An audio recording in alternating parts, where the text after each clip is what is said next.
नमस्कार। ABN news में आपका बहुत बहुत स्वागत है और मैं हूं सुरेश झा। नंदीग्राम में ममता बनर्जी के साथ जो घटना हुई थी उसकी सीबीआई जांच कराने को लेकर सुप्रीम कोर्ट में याचिका दाखिल की गई थी, जिस पर सुप्रीम कोर्ट ने आज सुनवाई करते हुए कहा कि आप हाई कोर्ट जाइए।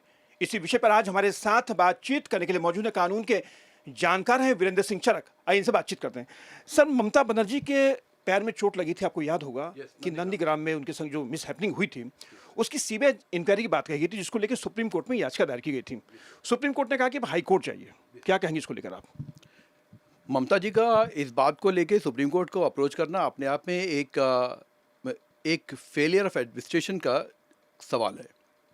ममता जी निश्चित रूप से 2 टर्म वहाँ पर वेस्ट बंगाल में रह चुकी हैं, सीएम रह चुकी हैं और सत्ता के लिए फिर तीसरे इलेक्शन में वो फेस कर रही हैं। वो सवाल यहाँ पर यह राइज कर रहा है कि ममता जी को अपने एडमिनिस्ट्रेशन की इम्पार्शलिटी और कॉम्पिटेंसी पर ही संदेह हो गया। इस बात से यही सिद्ध होता है। इसका एक दूसरा अर्थ ये भी लगाया जा सकता है कि इतने वर्षों में ममता जी ने अपने शासन के दौरान अपने एडमिनिस्ट्रेशन की क्रेडिबिलिटी अपनी नज़र में भी खो दी है उन्होंने। ये बात ठीक है कि एमसीसी के दौरान इलेक्शन कमीशन ऑफ इंडिया वो सारी चीज़ों को मॉनिटर करता है और सब चीज़ों को देखता है, लेकिन अल्टीमेटली एमसीसी का जो पीरियड है ये इलेक्शन कमीशन के दौरान 2 मई को अंत हो जाने वाला है।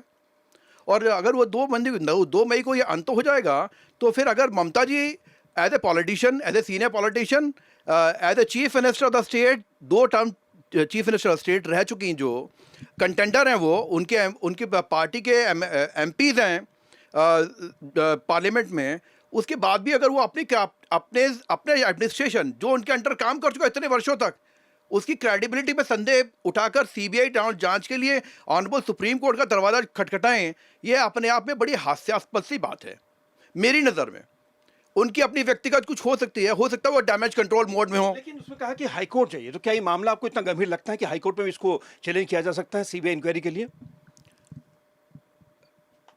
मेरा कहना यहाँ पर यह है कि एक स्टेट का चीफ मिनिस्टर अपने स्टेट में अपने सीजीआई को अप्रोच कर रही हैं अपने स्टेट के मामले को लेकर, सीबीआई इंक्वायरी को लेकर, जबकि ये बात स्पष्ट है, रूल्स हैं कि सीबीआई इंक्वायरी करने के लिए जो परमिशन होती है सीबीआई के जुरिसडिक्शन को एंटरटेन करने के लिए, उस स्टेट का चीफ मिनिस्टर परमिशन देता है, तभी सीबीआई उस स्टेट में अपने जुरिसडिक्शन को एंटरटेन कर सकती है।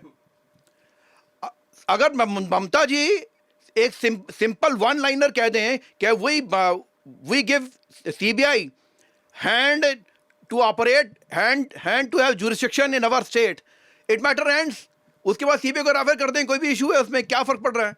ममता जी को सुप्रीम कोर्ट का दरवाजा खटखटाना इस दृष्टि से, मेरी दृष्टि से उचित नहीं था। और उन्होंने ये कहकर अपने ना सिर्फ उन्होंने कलकत्ता हाई कोर्ट जो देश की प्रीमियर हाई कोर्ट है, जुडिशियल ऑफिसर्स, उन पूरी एडमिनिस्ट्रेशन ऑफ द स्टेट, उसके साथ उन्होंने मेरे विचार में इनजस्टिस किया है। चलिए सर, धन्यवाद आपका बहुत बहुत। ये थे कानून के जानकार वीरेंद्र सिंह चरक जो हमारे साथ बातचीत कर रहे थे।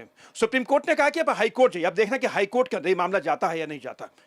कैमरा पर्सन राहुल के साथ सुरेश झा, एबीएन न्यूज, दिल्ली।